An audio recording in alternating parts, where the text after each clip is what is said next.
Bem, pessoal, a gente vai começar agora a tratar de estratégia, né? A gente vai falar do item 1 primeiro aqui do nosso conteúdo programático, né? Que é a estratégia como conceito. Tá? Então, é a constituição da estratégia, a extensão da estratégia e a essência da estratégia. E aí eu preferi fazer um vídeo só para esse item 1, para ficar um vídeo mais curto, que a gente aproveita e já a gente tenta se situar no geral e tem um embasamento histórico que é importante a gente passar também aqui, que vai ajudar a gente a entender o restante aí da matéria, tá? Então, assim, de cara, o que é importante a gente ver antes de começar a dissecar aqui o assunto, é que para a gente estudar estratégia, a gente primeiro tem que ter um embasamento histórico, tá? Então, toda vez que a gente estiver estudando estratégia, é importante a gente olhar aonde nós estamos situados ali em termos de história, né? E onde que aquilo que a gente está vendo, né, teve base também, tá? Então, a gente ter esse background aí histórico, ele é muito importante, tá? Então, essa é a primeira dica que eu dou aí para estudar bem estratégia, tá certo? Uma segunda dica que eu dou para a gente estudar estratégia é a gente sempre pensar, né, porque a gente vai ver que ao longo de muito tempo houve uma evolução, a gente pensar em fazer certas coisas e fazer as coisas certas, né?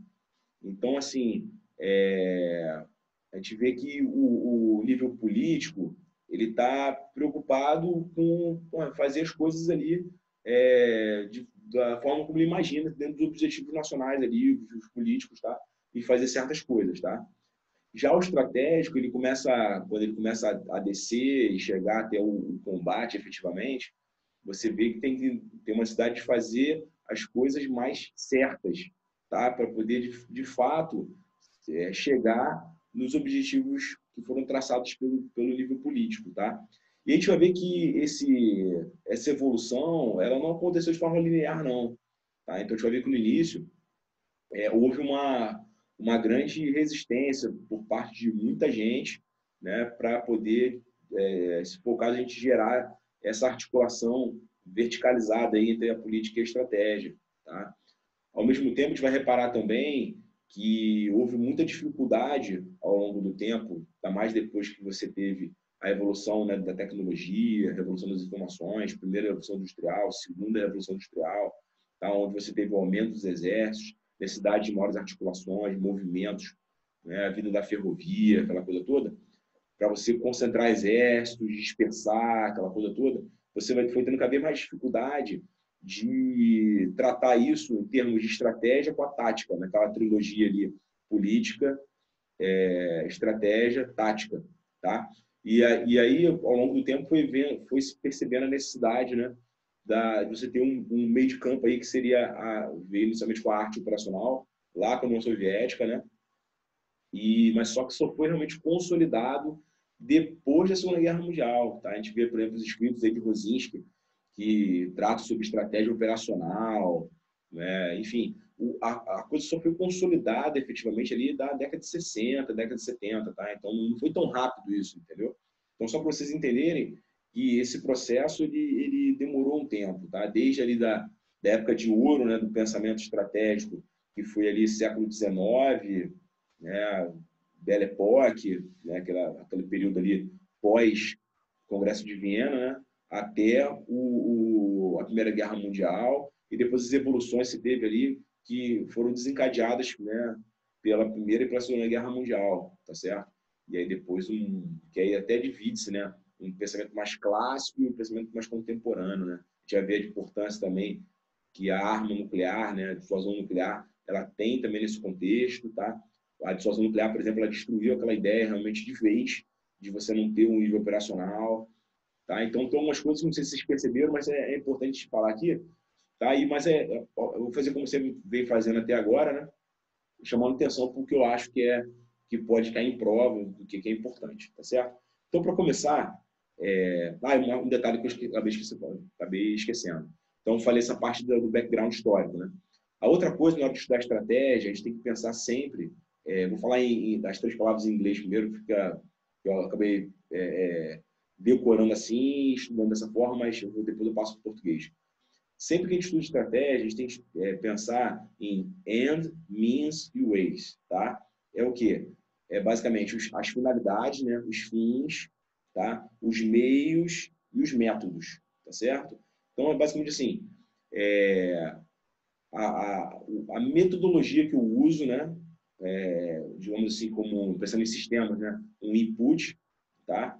Os meios, né? O que eu vou utilizar, né? O meio de campo aí, e o que eu vou chegar no final ali, a finalidade, tá certo? Então, sempre que você estudar estratégia, é importante pensar desse jeito, tá? Então, do porquê daquele raciocínio tá existindo, né? Em termos de da onde vem a metodologia empregada, o meio e a finalidade, tá certo? Então é muito importante, porque isso dá uma noção de causa e efeito, de sistema, tá? Onde a gente consegue encadear melhor o nosso raciocínio.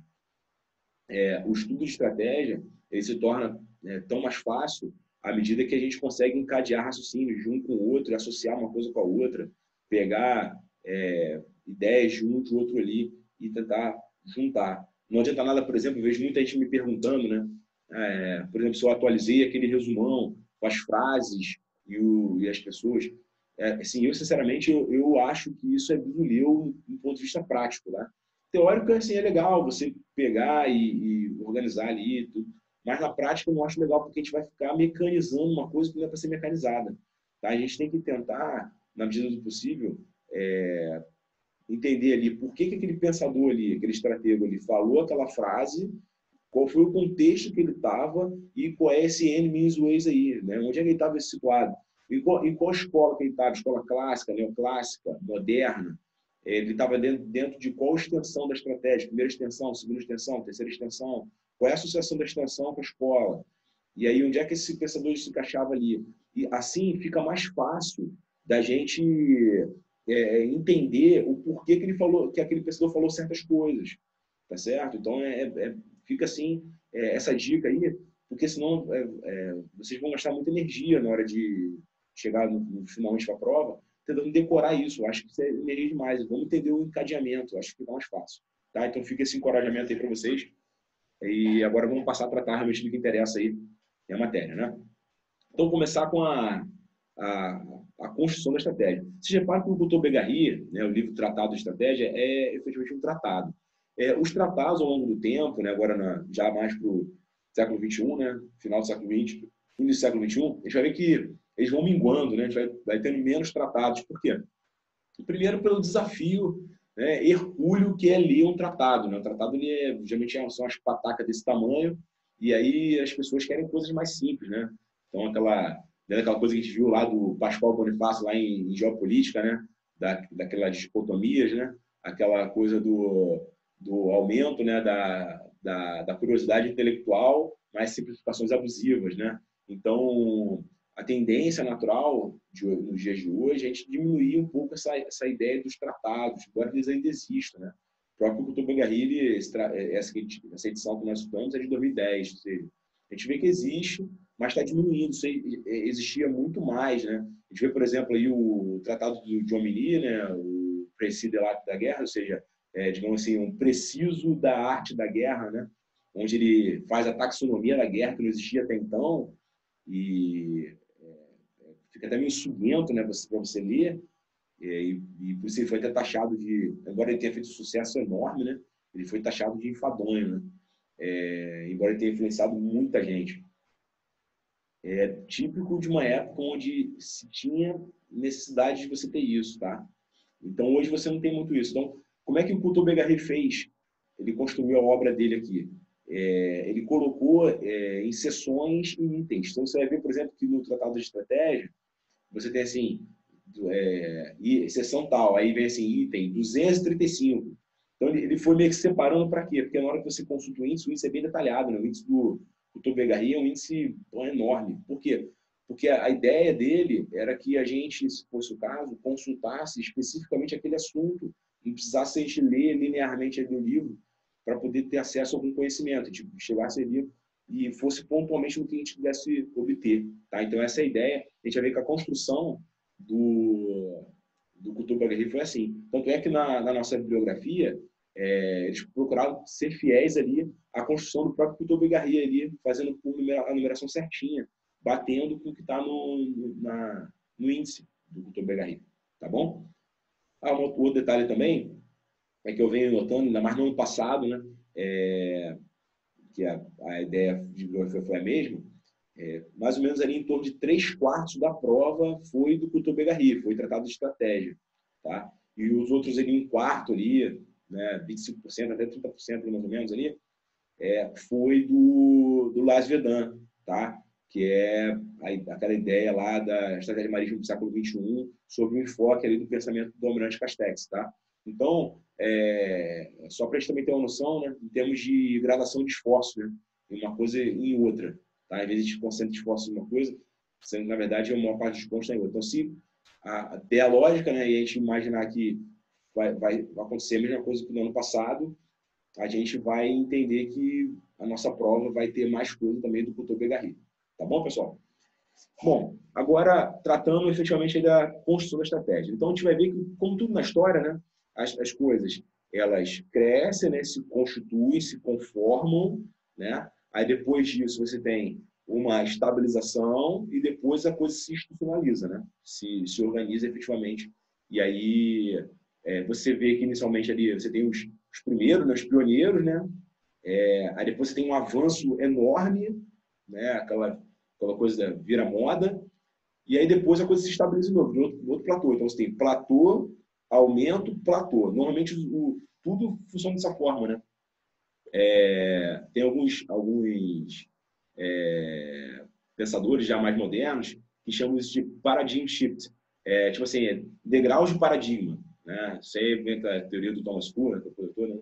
Mas enfim, não quero viajar na maionese, não. Mas só para mostrar para vocês que o pensamento ele varia com o tempo, mas ele não varia de maneira linear, ele sempre é em termos de paradigmas, tá? Você tem um platô, um avanço estupendo e depois outro platô, depois outro avanço estupendo, um platô, e as coisas vão se conformando, se ajustando dessa forma, sempre no sentido de constituição, né, e estabilização, crescimento e depois estabilização novamente, tá legal? Então, vamos chegar dessa forma aqui, como é que funciona aqui a estratégia, tá certo? Então, o Couto-Bergarie, ele começa falando da construção da estratégia. Na nossa bibliografia, ele resume muito isso. O Couto-Bergarie, ele fala mais coisas sobre essa parte da construção da estratégia, dá um embasamento histórico bem bacana, né? Mas, assim, vamos para o que interessa, tá? A gente tem ali a estratégia, né? Ela de fato se constituindo, inicialmente ele de forma ali mais sistemática, com o período helênico, né, na Grécia, né? A gente vê ali a Grécia na época ali, século V, mais ou menos ali, né? Era um punhado, né, de cidades-estado, né? Você tinha Tebas, Esparta, Atenas, tá? Uma série de Corinto, tá? Uma série de cidades-estado. E aí, o dado momento, né, frente à ameaça da vinda do Império Persa, né, as cidades se uniram, né, fizeram ali uma liga helênica, juntaram a Liga de Atenas com a Liga do Peloponeso, fizeram uma liga, né, se juntaram e ali, naquele contexto, você tinha a figura dos estrategos, né? Então, aquelas pessoas que pensavam, eram os filósofos que pensavam a guerra, né, dentro da estrutura grega, né, onde só quem pensava nos filósofos, né, uma estrutura bem estratificada, né? E aí você tinha ali um grupo de filósofos que pensavam a guerra, que eram os estrategos, tá? E aí ficou a origem do nome. Isso depois foi levado por Alexandre o Grande, né, quando ele, né, já na Macedônia, né, ele se expandiu de maneira assim enorme, chegando até o subcontinente indiano, né? Então ele dominou, de fato ali o Império Persa dominou a Babilônia, né? E depois o Império Macedônico destruiu o Império Persa, né? O Império Medo-Persa, né? E chegou até o subcontinente indiano ali, ele foi parado, né? Então, assim, essa assim, aquela ideia inicial de como se deu ali essa questão da estratégia, certo? Ele também faz uma citação sobre o desenvolvimento no Oriente, tá? Onde ele faz um dos principais nomes, né? É o Sun Tzu, a gente já leu bastante, né? O Bin Fa, né? Que é a arte da guerra. Basicamente ali você tem um tratado que efetivamente havia uma preocupação ali do Sun Tzu em você lidar não só com o exército, mas com a manobra, tá? E com o aprisionamento do exército também. E outras coisas também no meio, né? Então, ardis, estratagemas, tá? Essa questão do contato com o general, né? Com o meio político. Então, era um tratado bem completo e bem inovador para a época, tá? Há que se falar até que Sun Tzu, alguns comentam que não era uma pessoa só, eram várias, né? E outros criaram ali aquela coisa ali do general, enfim. Saindo dessas polêmicas históricas, né? O importante é ver que também no Oriente houve esse movimento, tá? Mas a gente nota que a preocupação da banca, né? A preocupação da IGN, dá para a gente um embasamento mais ocidental, tá? Dá um embasamento mais ocidentalizado para a gente. Então, a gente vai ver que a maior parte da evolução que a gente vai enxergar é europeia e norte-americana, tá? Então, assim, a gente vê pouca coisa aí vinda de outros lugares, tá? É bem notório, né, você enxergar aqui no Couto-Bergarie, do que foi selecionado pela banca, essa ideia, né, de Europa e Estados Unidos, tá bom? E aí depois, então, a gente falou, né, como é que surgiu isso, e aí depois veio um período ali, digamos, de desvanecimento, né, já sob a ótica europeia, né? Então a gente vê ali depois ali Império Romano, né? E aí o grande Império de Ferro dominou ali o cenário político militar ali da Europa, né? Ele se expandia desde lá do Oriente Médio, ali, beira do Oriente Médio próximo até ali a Bretanha, tá? E pegando todo ali o norte da África, teve a figura do Mare Nostrum ali, que era o mar Mediterrâneo, tá? E aí depois disso veio as invasões bárbaras, o mundo se feudalizou, né? Basicamente o mundo conhecido ali se feudalizou, tá? E aí a gente vê depois o avanço, né, dos muçulmanos, né? Eles chegam até a Península Ibérica. E aí a gente vai se defrontar ali com o avanço também do Império Otomano, né? E aí eu falei, né? Estava falando lá da Liga Helênica, teve uma batalha decisiva, a gente vai falar muito disso depois, né? Foi a Batalha de Salamina, que foi a batalha onde os gregos frearam o avanço do Império Persa, tá? Então ali foi uma batalha decisiva, tá? A frota persa ela foi destruída, tá? Por Temístocles. E aí depois a gente vai ver isso acontecendo novamente nessa fase que eu falei para vocês, né? Quando o Império Otomano ele avançou, né? Chegou ali nas portas ali de Bizâncio, né? Que era o antigo Império Romano do Oriente, né? Então ele chegou às portas de Bizâncio e aí a gente teve também uma batalha muito importante, que foi a Batalha de Lepanto, tá? Que foi a Batalha da Santa Liga, né? Uma coalizão de países contra o Império Otomano, tá? Que também foi decisivo, destruiu a frota otomana e fez com que fosse parado o avanço do Islã, né? Por parte do Império Otomano, tá? Então também foi uma coisa bem marcante. A própria Igreja Católica ela marca essa data da vitória da Santa Aliança ali, né?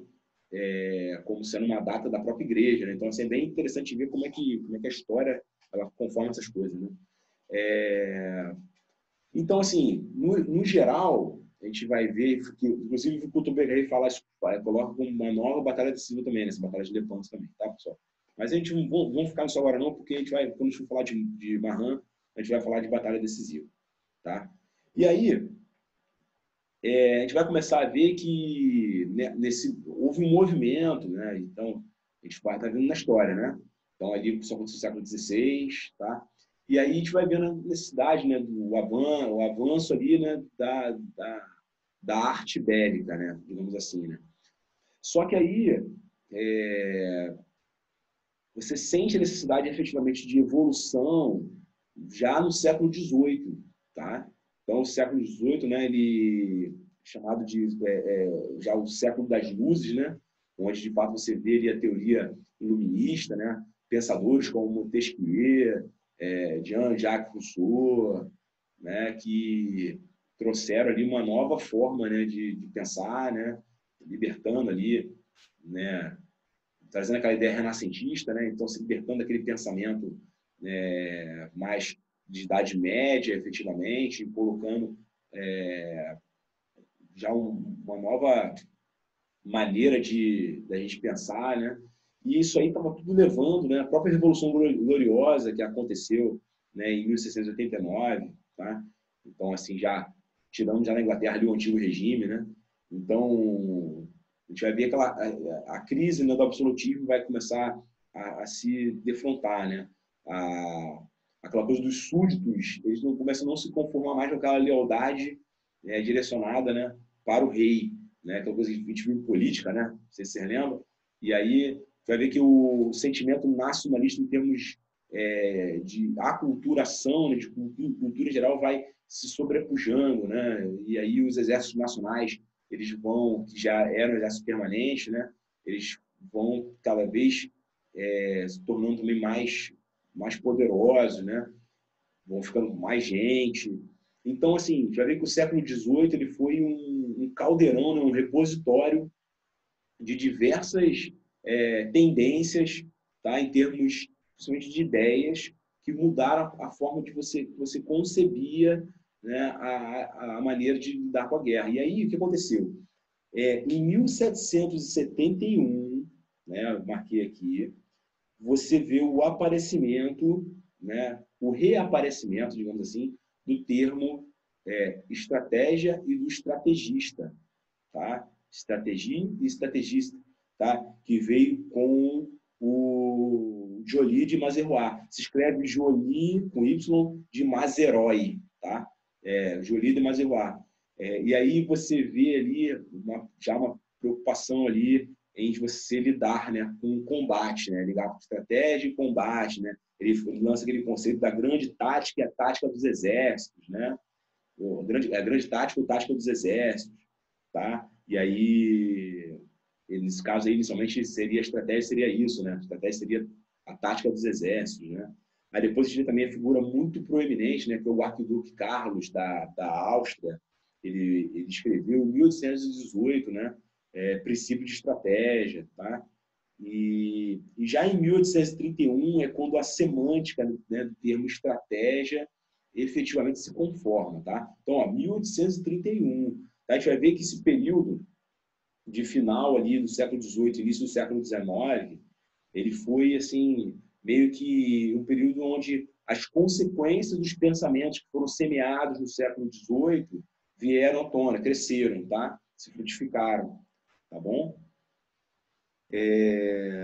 Então, assim, a gente vai ver um detalhe importante, né? A gente não pode também deixar passar batido isso, que o século XIX, né, aquele iniciozinho ali, você via ali o pensamento, de fato, ali, evolutivo de dois pais fundadores, dois predecessores da estratégia, né, que é o Jomini e o Clausewitz, tá? Então, assim, aquela primeira metade ali do século XIX, a gente vê essa questão ali do Jomini e do Clausewitz, eles conformando, né, eles trazendo realmente ali resultados bem visíveis de um novo pensamento, de como você deveria pensar a guerra, tá? Então, eles trazem aquela coisa ali da separação da política com a estratégia, aí a tática embaixo você lidar com o exército, tá? Então, começou-se a, de fato, pensar na guerra em termos mais cientificistas, tá bom? E aí, a gente vai vendo, né, que essa evolução ela tem um pano de fundo. Né? Eu cheguei até a dar um spoilerzinho aqui. Né? Essa evolução tem um pano de fundo, tá? Que é a questão do aumento dos exércitos. Os exércitos eles foram, ao longo do tempo, eles foram aumentando bastante, né? Em termos quantitativos, efetivamente. Tá? E aí, óbvio que quanto mais gente, a articulação se torna mais difícil. Tá? As provisões se tornam mais difíceis. Né? O movimento se torna mais difícil. Se torna mais difícil você surpreender o seu oponente. né? Você conseguir ter segurança da sua tropa, tá? Uma série de coisas, uma série de questões que a gente vai falar mais na frente. E assim, isso aí levou de fato, a muita gente a pensar em como deveria lidar com isso, né? Com essa dificuldade, né? E onde a gente realmente vê o laboratório disso aí acontecendo são as guerras napoleônicas, tá? A gente vai lembrar que a Revolução Francesa ela aconteceu em 1789, um período anterior de bastante dificuldade, muito terror, e depois, seguinte a 1789 também, né? Robespierre que o diga, né?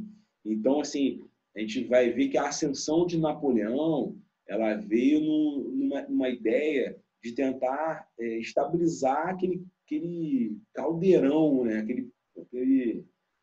Aquela confusão toda que a França havia se metido ali, né? Destruindo ali o antigo regime, né? Tirando ali o Rei Sol, né? O L'État c'est moi, né? O Estado sou eu, né?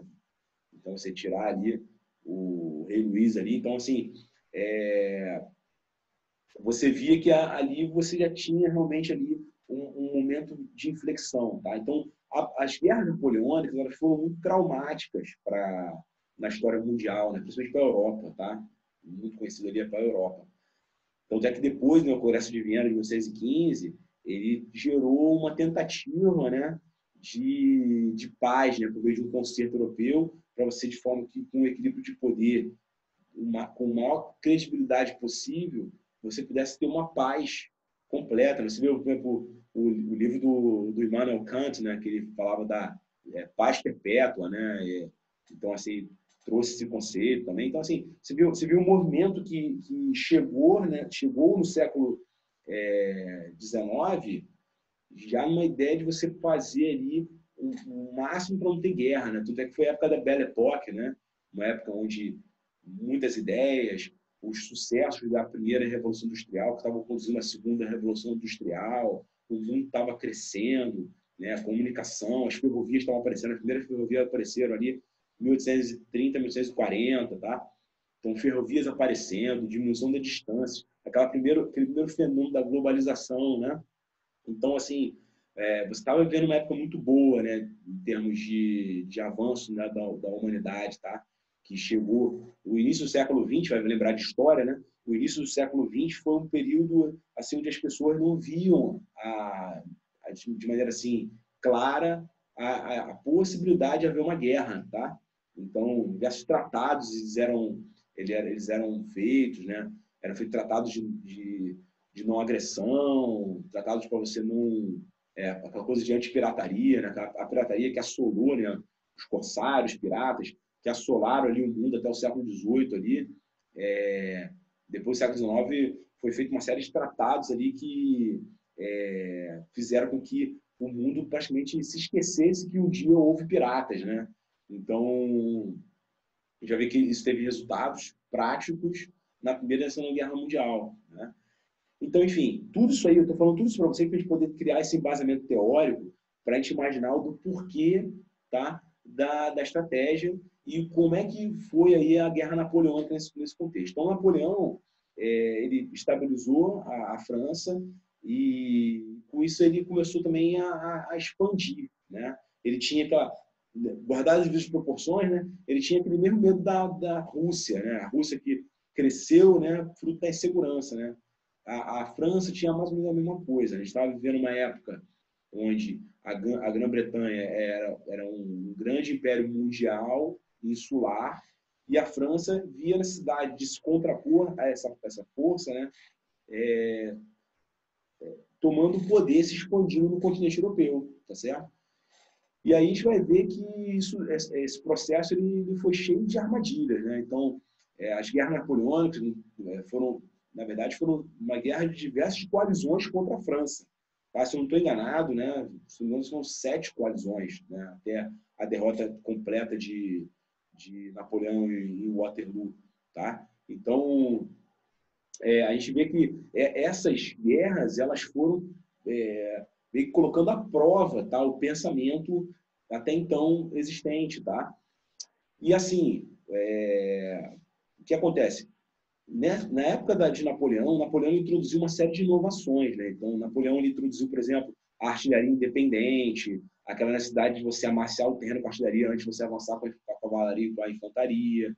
Napoleão trouxe aquela ideia do envolvimento da tropa, você atacar pelos flancos, dividindo o esforço principal do oponente. Tá? Então, isso aí pegou muito as potências europeias de surpresa, tá? Principalmente aí a Prússia. A gente vê, por exemplo, que quando Napoleão invadiu a Espanha, Napoleão teve muito problema, mas não foi com o exército espanhol. Napoleão teve problema com a guerrilha espanhola. Né? A gente teve ali uma série de guerrilhas, né, que foram ali desgastando o exército francês na Espanha, por exemplo. Tá? Então, assim, a Prússia ela se defrontou com isso, né, e vamos lembrar que na época a Alemanha ela não estava unificada, então, na verdade, você tinha ali depois de 1815, então, aconteceu, então depois de 1815 você teve a Confederação Germânica, né? Onde você teve ali os Estados germânicos ali confederados e com uma cláusula defensiva. Então eles se uniriam para se defender, tá? Agora, antes de 1815 você não tinha isso, né? Antes de 1815 você tinha uma série de estados germânicos soltos, separados, inclusive muitos deles se tornaram vassalos do Império Francês, tá bom? Então, assim, a Prússia ela se viu numa situação muito difícil e a gente vê que isso gerou a derrota da Prússia em 1806, né? Uma das coalizões, a Prússia foi totalmente derrotada, tá? E a derrota, obviamente, gera uma reflexão. E não por acaso, porque a gente nota que desde o final do século XVIII e início do século XIX, já houve um movimento na Prússia de tentar fazer frente a essa inovação napoleônica. Porque, assim, por que pareça, Napoleão, ele, embora ele tenha inovado em termos de tática, ele não inovou muito em termos de como lidar, em termos estratégicos. Tá? Não houve inovação nesse sentido. Tá? Napoleão ele inovou a tática de combate, efetivamente, né? Ligada ali, efetivamente, à fricção no sentido ali mais amplo ali, tá? Entre exército com o outro, tá bom? Então, assim, na Prússia a gente viu um movimento, né? Que tinha desde ali do final do século XIX, desculpa, do século XVIII, por exemplo, com a criação ali do Kriegspiel, né? O jogo de guerra, né? Aquela criação do Estado-Maior-Geral, né? A gente vê ali a figura do coronel von Massenbach, né, que propôs a ideia do Estado-Maior-Geral, mas nada disso aí acabou dando certo. Né? Os generais ainda permaneceram muito ligados ali àquela ideia mais arcaica, né, que era defendida por Frederico II, tá? Que naquela época era o mandatário ali da Prússia. Então, tanto é que Jomini, ele condena, né, ele critica bastante o Frederico II e elogia muito Napoleão, tá? Então, isso talvez tenha sido a grande causa da derrota da Prússia. Tá? E aí, depois que a Prússia foi derrotada em 1806, houve uma grande derrota, né? Uma série de questões foram reajustadas. Tá? A primeira delas, a mais marcante, que eu anotei aqui para conversar com vocês, foi a questão da organização de sessões, né, que tratavam de instrução, mobilização, informação e principalmente planos de operação, que basicamente era o quê? Esses planos de operação era uma forma de você criar diretivas gerais na paz para que você pudesse ser utilizado na guerra. Bem o que a gente usa hoje aí, quando se faz um PECFA da vida aí, tá? Então isso aí foi bastante pioneiro na Prússia, tá? E a gente vai ver que isso não foi aceito de uma hora para outra, tá? Houve muita, como eu falei, houve muita resistência, né? Os próprios generais de Frederico II não queriam isso, né? Não queriam ver-se limitados aí por essas coisas, tá? Então, a primeira mudança capital foi essa, tá? Essa questão das sessões, instrução, mobilização, informação, os planos de operação. Só que uma série de outras modificações foram acontecendo também, tá? Por exemplo, em 1808, você vê a criação, né, da Kriegsakademie, que é a Escola Superior de Guerra, onde você estudava ali assuntos de caráter geral e profissionais, tá? Basicamente aí o que a gente vê hoje nas escolas de altos estudos militares, né? Então isso também foi uma inovação da Prússia, né, do novo modelo prussiano, tá? A gente vê, por exemplo, a vitória do Kriegspiel, né, que foi em 1810, uma coisa que foi imaginada ali no final do século XVIII, veio no início do século XIX, ele se conformou, efetivamente, ele se tornou ali algo... Uma coisa que foi até anterior, em 1803, foi a confirmação da ideia do coronel von Massenbach com a criação do Estado-Maior Geral, tá? E depois, em 1821, a separação, né, de fato, do Ministério da Guerra e do Estado-Maior Geral, tá? De forma que o Ministério da Guerra se preocupasse mais com questões administrativas e o Estado-Maior Geral se preocupasse com a parte mais da guerra, efetivamente. Né? Já vê que o Moltke, o velho, né, que foi o futuro vencedor de Sadova e Sedan, né? A gente vai falar sobre isso. Ele foi o primeiro comandante do Estado-Maior Geral. E aí tinha uma grande dificuldade, que a gente vai falar sobre isso aqui, daquela questão, porque o Moltke não aceitava o domínio da política sobre a expressão militar. Tá? Então, por isso que eu falei que a coisa não aconteceu de maneira linear, tá bom? Então, assim, questão de prova, essa parte do modelo prussiano, que foi uma resposta à grande derrota nas guerras napoleônicas, né? Eu acho que é bem passível de cair em prova, tá? Porque foi uma modificação muito marcante e que gerou realmente ali uma nova referência ali para as potências seguintes, tá? Tanto é que depois, com a derrota de Napoleão e a vinda do Congresso de Viena, a gente vai ver que diversas potências começam a adotar também o modelo prussiano, tá certo?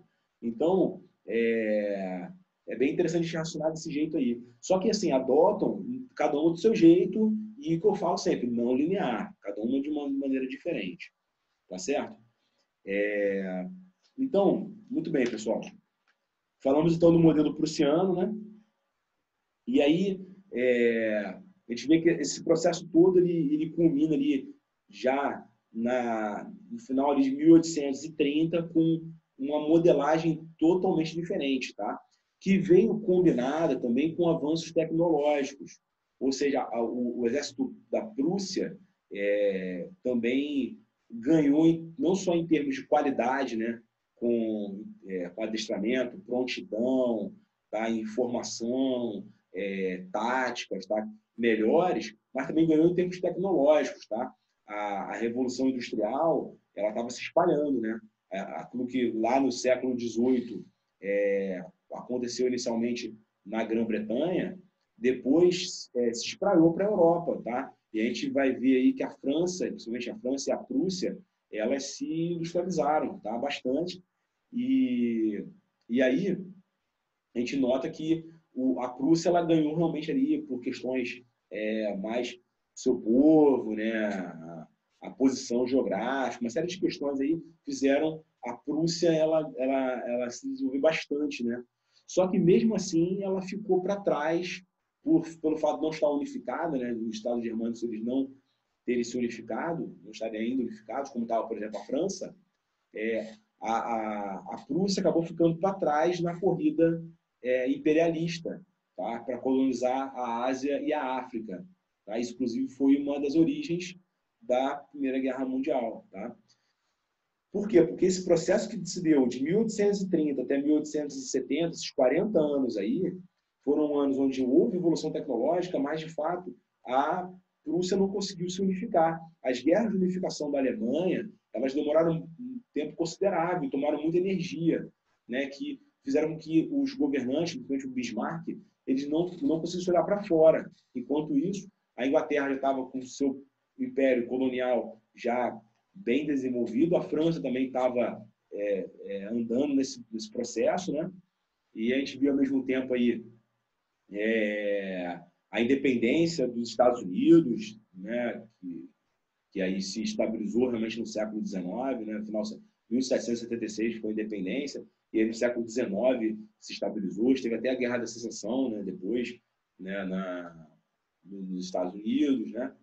Enfim, esse processo ele acabou sendo um processo lento para a Prússia. Tá? Então, a Prússia teve a Guerra dos Ducados, depois a Guerra contra a Áustria, tá? E aí depois, sim, a Guerra Franco-Prussiana, né, de 1870, que colocou a França de joelho e gerou a unificação da Alemanha, tá? De fato, a gente vê que, inclusive, a derrota na Guerra Franco-Prussiana fez com que a França começasse também a adotar a modelagem prussiana, tá? Então, é interessante a gente perceber as coisas por esse ângulo aí, tá? A gente vai ver lá na frente, alguns vídeos na frente, que uma das coisas fundamentais para que isso acontecesse foi a adoção de um pensamento próprio, um pensamento ali autóctone, né? Que foi ali o de Clausewitz, né?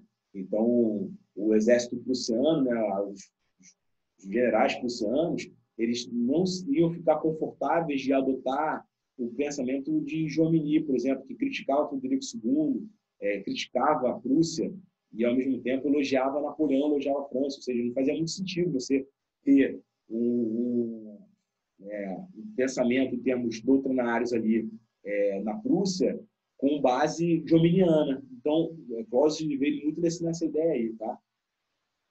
E aí, a gente vê, como eu falei, né, a derrota da França na Guerra Franco-Prussiana gerou, de fato, uma aceleração, né, daquela generalização do modelo prussiano, tá?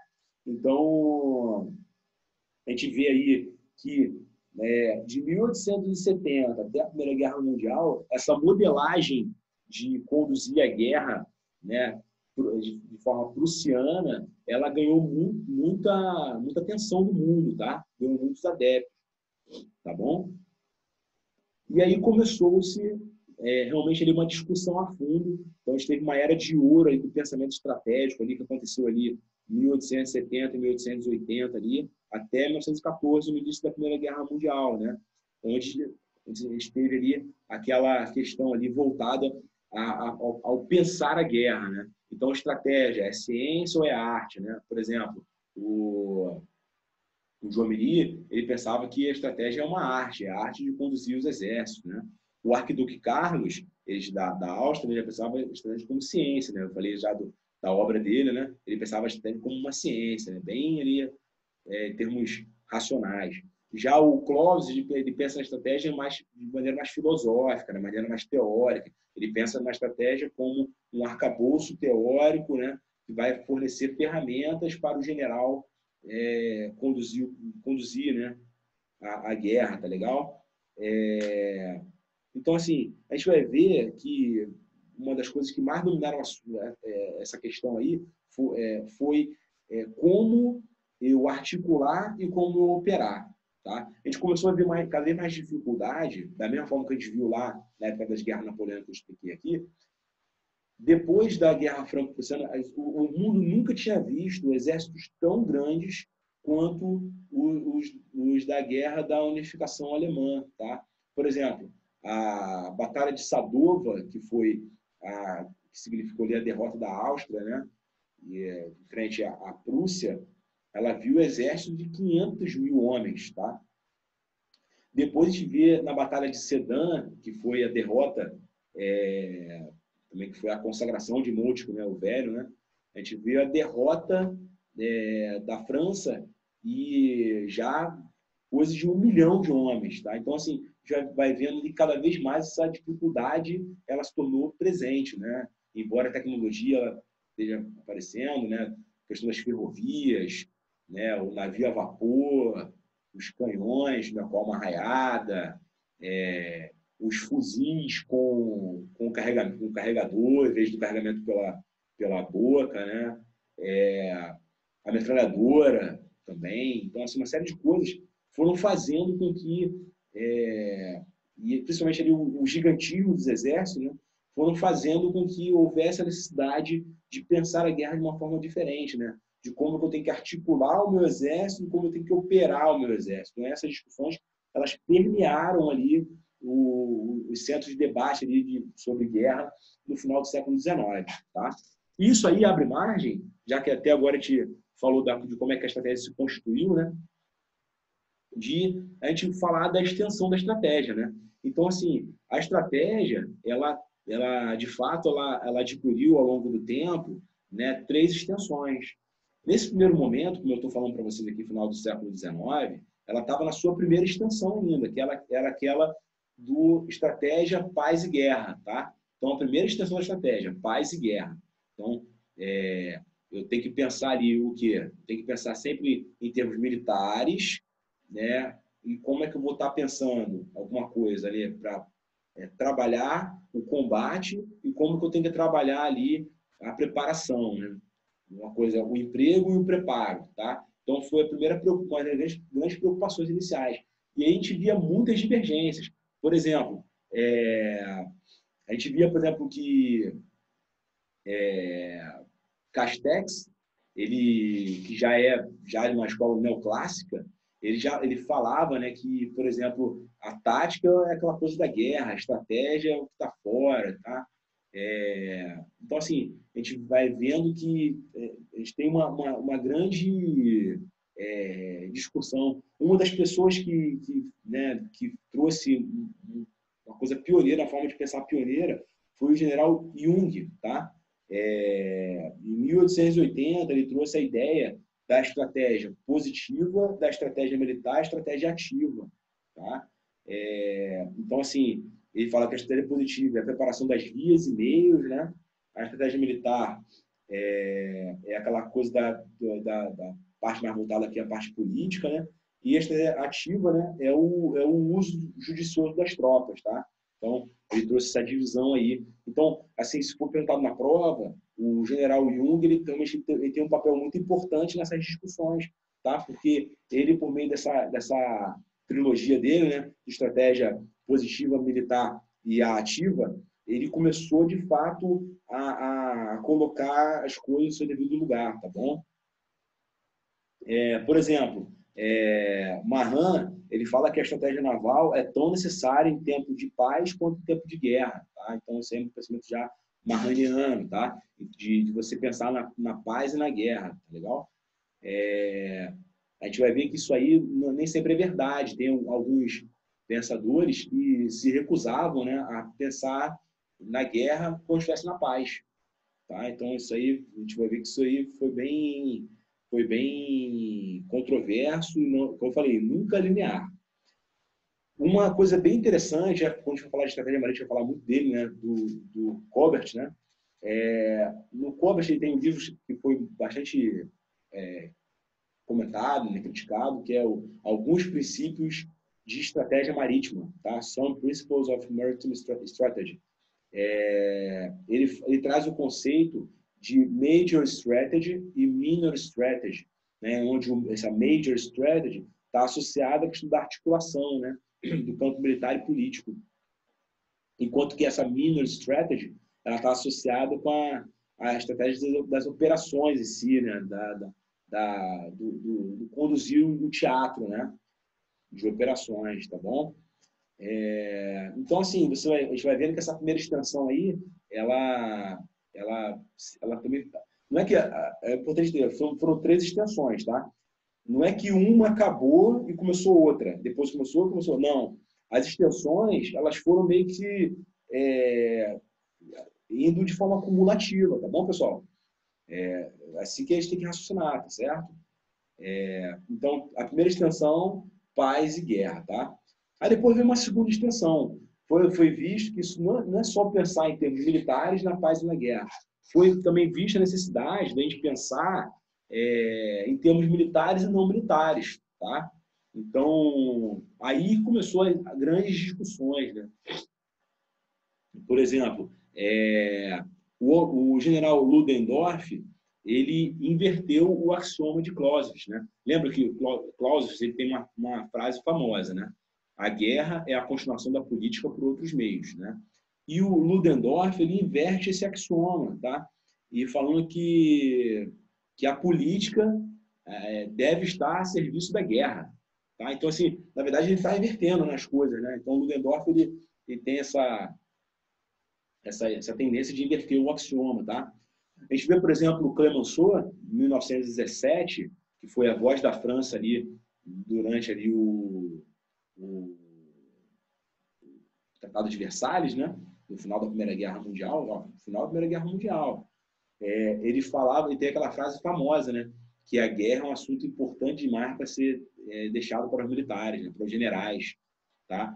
Então, você vê assim, Clemenceau, né, que é um civil, né, e estava ali à frente da França ali do Tratado de Versalhes, tinha essa ideia, tá? Até por questões também variadas, né? A principal delas por ele entender que a França ela foi humilhada na Guerra Franco-Prussiana em 1870 porque os militares em muito na França deixaram de lado ali o pensamento político, tá legal? Isolaram ali Napoleão III, né? E aí, naquela época ali, então, Clemenceau, ele ficou com isso na cabeça, tá bom? A gente vê, por exemplo, nos anos 20, na verdade, né, da década de 1920, um grande pensador, né, estrategista, o Liddell-Hart, que trouxe a ideia de grande estratégia, né? Dentro daquela coisa de avaliar e desenvolver recursos econômicos e demográficos da nação para manter suas forças armadas, né? Ou seja, é meio que eu tratar, né, na paz alguma coisa para poder preparar para aquele ciclo, entre ciclos, né, de paz e guerra, eu me preparar para poder ser empregado, né? Então, o Liddell-Hart ele trouxe isso de maneira assim, bastante marcante, né, com a sua grande estratégia, tá? Então, se for perguntado isso, né, o Liddell-Hart ele foi ele trouxe também essa organização de maneira bem marcante, assim como o General Jung, né, com aquela estratégia ativa, a estratégia positiva, a estratégia militar, tá? O Liddell-Hart também trouxe isso de maneira bem marcante, vale a pena a gente prestar atenção. Ele, inclusive, que é o pai daquela ideia da proteção direta, né? Reavivando ali Sun Tzu, né? Onde você faria ali, não buscaria o combate de maneira direta, né? Buscaria o combate de forma mais indireta, tá certo? De forma a você paralisar o inimigo. Então, tem algumas coisas bem bacanas de Liddell-Hart aí. Castex, por exemplo, em 1937, ele propõe aquele termo estratégia geral que a gente vai ver bastante lá quando for ver no livro do Laj Vedan, né? E aí ele coloca, né, que é a arte de conduzir em tempo de guerra e em tempo de paz o conjunto de forças e meios, né? A gente vai ver que a estratégia geral de Castex ela é bem voltada ali para a parte militar, a parte de defesa, tá? O Vedan, o Laj Vedan, ele usa o pensamento de Castex e faz uma contraposição ali com o Lucien Poirier, que tem aquela ideia da estratégia integral. A estratégia integral, ela de fato está ligada à política, né? Então, assim, ele bota que a estratégia, né, em termos de política em ação, né? Então, o Poirier, ele tem essa ideia realmente da importância da política, a gente vai ver isso aí na frente, e o Castex, né, ele faz mais um apanhado mais militar, tá? Depois, já ali, mais ou menos ali final da Segunda Guerra Mundial, tá? A gente vê uma terceira extensão da estratégia, tá? Que aí a gente vê a estratégia já meio que sendo maltratada, tá? A estratégia ela se desvirtuando um pouquinho do que ela foi criada. Ela começou a se espraiar para ser uma atividade social, tá? E aí meio que o uso assim, usos nos campos civis e militares. E aí a gente vê, por exemplo, a apropriação por militares de algumas coisas do civil. Por exemplo, a gente vê aquela coisa ali da gestão de crise, né? Foi muito empregado por McNamara, né? Naquela época da Guerra do Vietnã, né? Gestão de crise. Depois evoluiu para manobra de crise, tá? E gestão é uma coisa essencialmente civil, né? Ao mesmo tempo, a gente vê, por exemplo, meio civil usando coisa por exemplo, estratégia para diminuir o rombo na camada de ozônio, tá? E aí a gente vai ver que isso aí ele não foi assim, acabou sendo discriminado, né? Esse uso aí, tá bom? Ele traz, por exemplo, a ideia lá do Morgenstern, do Neumann, né? Que é do teoria dos jogos, né? Que foi fundamental para que se desenvolvesse ali o conceito de estratégia em diversos campos, tá? Não só no militar, e se saísse para o civil, tá? Fosse aí, de fato, aí pensar em termos de empresa, tá bom? Isso pode ser até questão de prova, né, também, que o fenômeno, né? Cada um tem seu fenômeno ali meio paradigmático, né? Eu falei do General Jung ali na primeira extensão, falei do Liddell-Hart ali na segunda, né? E aqui na terceira extensão, a gente tem essa figura aí do von Neumann e do Morgenstern, tá? Com a teoria dos jogos, tá? Então vale a pena a gente pensar nesses pequenos detalhezinhos aí, né, de cada extensão, tá bom? E aí, de fato, né, a gente vai ver aí que isso gerou uma confusão danada de conceitos, né, que só foram meio que organizados já na década ali de 70, tá? 1970, tá bom? Então, enfim, foi bem interessante a gente pensar nisso aí, tá? E agora, para fechar o vídeo, eu queria trazer para vocês aqui é, essa questão aqui da essência da estratégia, tá? Então, a gente viu a constituição, né, da estratégia, como é que a estratégia foi formada, né? A gente viu a extensão, as 3 extensões da estratégia, né? Paz e guerra, primeira extensão, militar e não militar, segunda extensão, e depois a gente viu civil e militar, terceira extensão, tá? E agora a gente vai ver a essência da estratégia, tá legal? Como é que seria essa essência? É a gente, de fato, a gente parar de colocar a carroça à frente do boi, tá? E realmente pensar ali no que é a estratégia, né? Então, assim, o que acontece? A gente viu, né, que cada vez mais houve dificuldades, né, para que a gente articulasse o exército cada vez maiores, tecnologia aumentando, comunicação, telégrafo, ferrovia, né? Muita gente pensando na guerra, princípios de estratégia sendo escritos por diversos pensadores, tá? Então, assim, cada um a seu modo interpretando massa, concentração, atividade ou ação, direção, objetivo, surpresa, segurança, tá? Então, assim, liberdade de ação, cada um a seu modo interpretando esses princípios, tá? E aí a gente vai ver que tem a necessidade de a gente realmente organizar as ideias, botar a bola no chão ali, né? Para poder a gente organizar o pensamento, tá bom? E aí houve essa necessidade realmente de você voltar à essência da estratégia, tá? Isso aconteceu mais ou menos ali por volta da Segunda Guerra Mundial e acabando e depois daí por diante ali décadas de 1950 e 60, tá legal? Uma das pessoas, né, uma das personalidades que eu trago aqui, que foram essenciais nesse processo, né, para a gente decorar e associar com cada momento, é o General Buffer. Se escreve B. Alfred, tá? O General Buffer ele tem um livro chamado Introdução à Estratégia, tá? Nesse livro ele trouxe de maneira assim bastante marcante aquela ideia de estratégia geral, estratégia total, tá?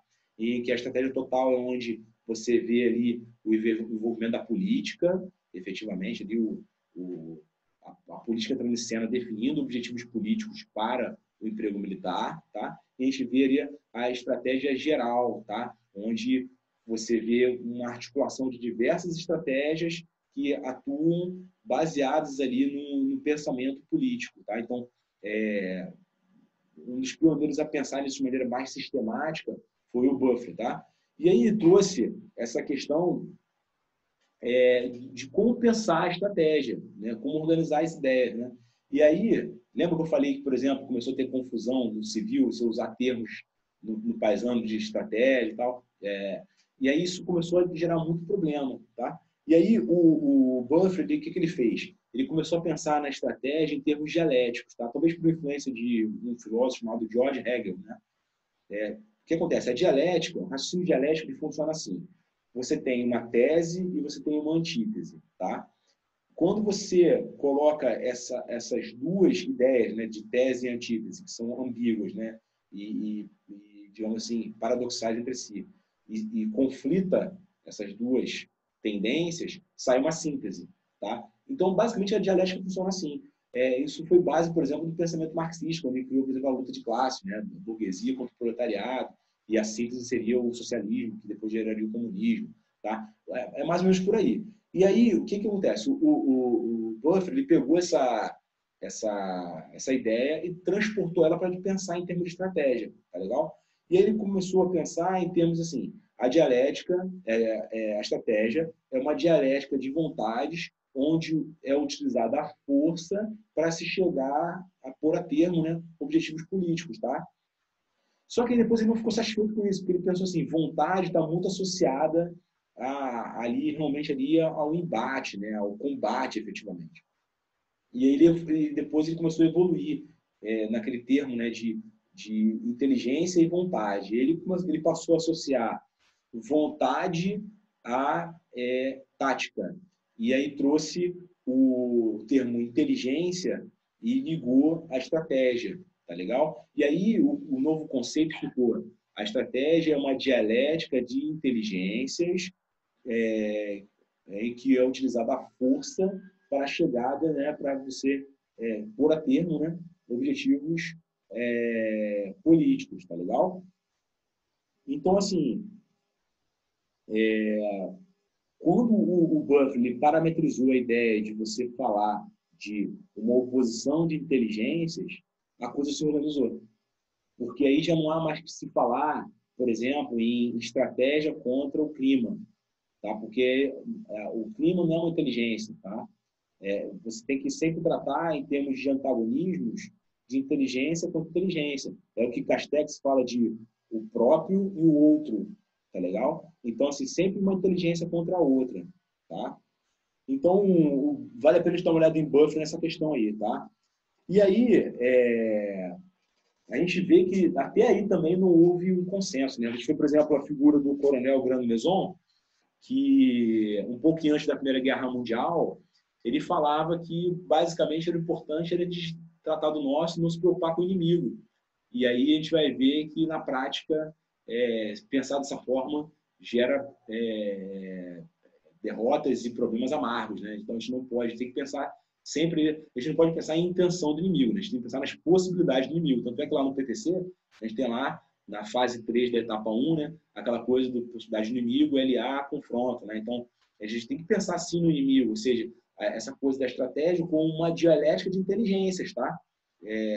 Se o inimigo é capaz de fazer alguma coisa, ele vai fazer, tá? Então, esse que é o raciocínio, tá? Então, num meio conflituoso, a gente está sempre raciocinando em termos de ação, tá? E reação, tá legal? Aí depois a gente vê uma série de pensadores que colocaram isso aí, realmente bastante, que serviram de respaldo, inclusive, né? Alguma coisa para a Buffett também, né? E foi, por exemplo, o Gabriel Tardi, que trouxe a lógica do duelo, né? Que é aquela coisa realmente de você pensar nesse antagonismo, né? De duas inteligências. A gente vê, por exemplo, o Robert Kaplan, que trouxe aquela teoria da lei da coalizão das tríades, onde você vê que o três não tem conflito entre três, né? É sempre assim, dois mais fracos se unem para combater o mais forte, ou dos dois mais fortes se unem para destruir o mais fraco, tá? Mas é sempre assim, um antagonismo de dois polos, tá? Então é sempre essa dialética de inteligência. Então por isso que o pensamento do Buffett ele foi tão feliz ali e conseguiu ajustar isso bem, tá? Ele coloca, por exemplo, o pensamento, né? Já mais pensando em termos sociológicos, né? Do George Simmel, que foi ali citado, né? Por Julian Friends, né? Que fala que todo conflito se caracteriza pelo aniquilamento do terceiro, devido à redução característica dos grupos em amigos e inimigos, tá? Só sendo assim, amigo e inimigo, tá? Então, assim, tá tudo bem associado. Gabriel Tardi, Julian Friend, Robert Kaplan, tá? Então, essa ideia de antagonismos, tá bom? E aí, com isso, a gente consegue resolver aquilo que veio ali na terceira extensão da estratégia, tá? E aí não dá para se falar de, realmente, pensar em antagonismo e não falar de algo que, na minha opinião, pode ser bastante cobrado na prova, tá? Que é a parte de leis da ação recíproca de Clausewitz, tá bom? De maneira assim até paradoxal, né? Clausewitz já havia falado sobre essa questão, né, do ofensivo e defensivo, né? Isso aí dominou muito ali o raciocínio filosófico de Clausewitz, né? Lá em 1830, tá? Ou seja, eu estou falando de um pensamento que veio a ser realmente ajustado 100 anos depois, né? Ou seja, quanto tempo isso demorou, né, para a gente pensar realmente na estratégia em termos de antagonismos, tá? Então, as leis de ação recíproca de Clausewitz funcionam assim. Elas são 3 leis, tá? Então, a primeira é a mais básica, né? É aquela coisa assim, um oponente, ele influencia um outro oponente, tá legal? É sempre assim, uma guerra é uma composição, né, de ações e reações entre oponentes, tá? Então, essa é a primeira lei da ação recíproca de Clausewitz, tá?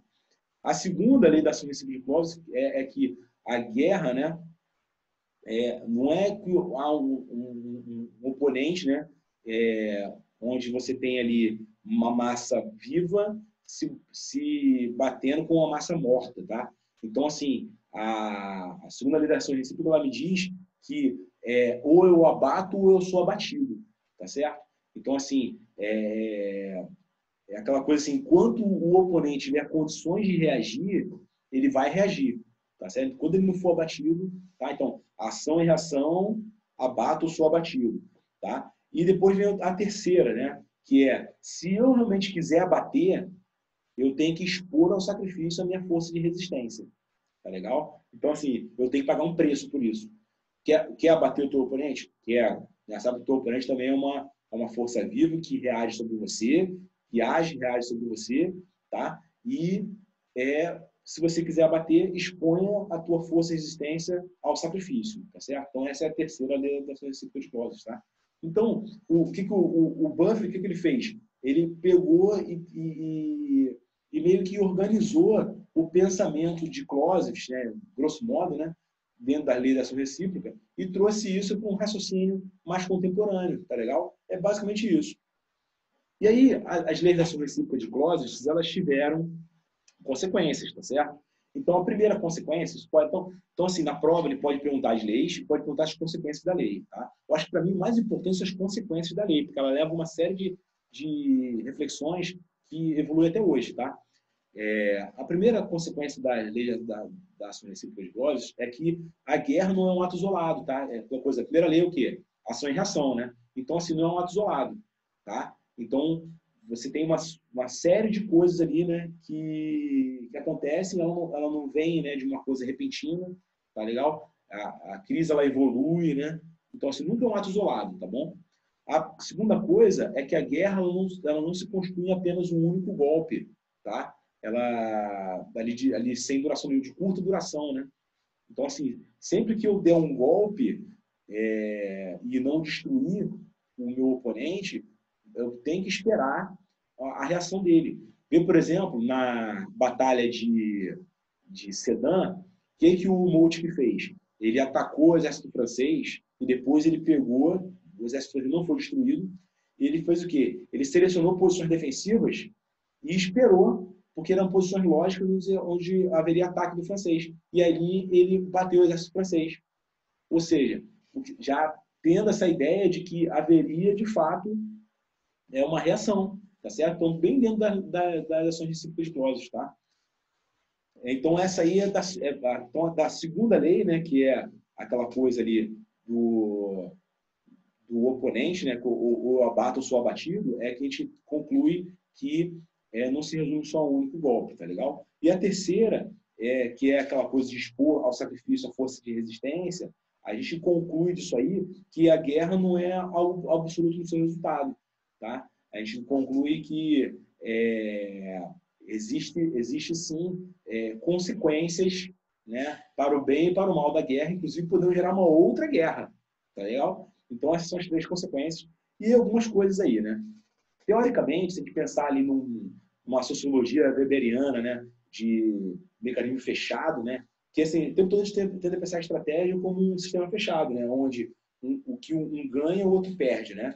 Então, assim, raciocinando em termos práticos, a gente pensando em algo absoluto, né? E algo real, né? Puro e realidade, tá? Então, o que está no papel, o que acontece de fato, tá? Como se assim, não houvesse nenhuma modificação de uma coisa ou outra, mas na verdade acontece, tá? As fricções, né? Os problemas. Então, assim, existem limitações às leis da ação recíproca de Clausewitz e, consequentemente, as consequências também, tá? Então, eu resolvi separar isso em duas partes, tá? Primeiro, tipo assim, um obstáculo, uma coisa que obstaculariza isso de maneira interna, que é a própria sociedade, tá? Então, a sociedade, né, dos países, ela gera um obstáculo, por exemplo, aí eu expor ao sacrifício da minha força de resistência, né, por diversos motivos. Opinião pública, carnificina, baixa aceitabilidade, tá? Mortes em excesso, tá legal? Então, é um primeiro obstáculo interno, tá legal? A gente tem também um obstáculo externo, que é o quê? É a neutralidade, a opinião pública internacional, a mídia internacional, mais o que o próprio sistema internacional, tá? Então, assim, também me gera também obstáculos externos para que eu, de fato, chegue aos extremos, tá? Porque, na prática, as legislações recíprocas de clausos fazem com que eu chegue aos extremos, tá? De forma que realmente selar esse mecanismo fechado, onde o que eu ganho, o outro perde. Então, assim, mas na prática, eu nunca vou chegar aos extremos, por causa dessas coisas que obstacularizam, tá bom? Então, assim, o ovo, na prática, na prova, o que de fato eles podem trabalhar isso na prova?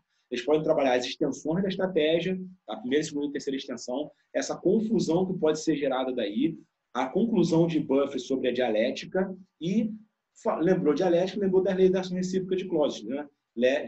Dialética é reciprocidade. E aí, falar das leis de ação recíproca de Clausewitz e das consequências dela. E por que que você vê, de fato, ali um obstáculo à concretização ali, de maneira completa, né, das consequências, das leis e das consequências da lei da ação recíproca de Clausewitz. Tá? Então, é assim que eu acho que pode ser cobrado na prova. Tá? Procurem pegar, então, qual foram os nomes, né? O General Jung, Liddell-Hart, tá? Aquela coisa lá do Newman, lá, von Neumann, lá com o teoria dos jogos dentro da terceira extensão. Tá? Então, vejam cada detalhezinho aí, cada pessoa aí que atua em cada coisa. A contribuição do Buffet e a questão das leis de ação recíproca de Clausewitz aí. Tá bom, pessoal? Então, com isso a gente termina. Esse vídeo aqui ficou um vídeo mais longo, porque foi necessário também a gente explicar melhor, né, alguns conceitos e tal. Mas os outros, a ideia é de fazer um vídeo menores um pouquinho. Tá bom, pessoal?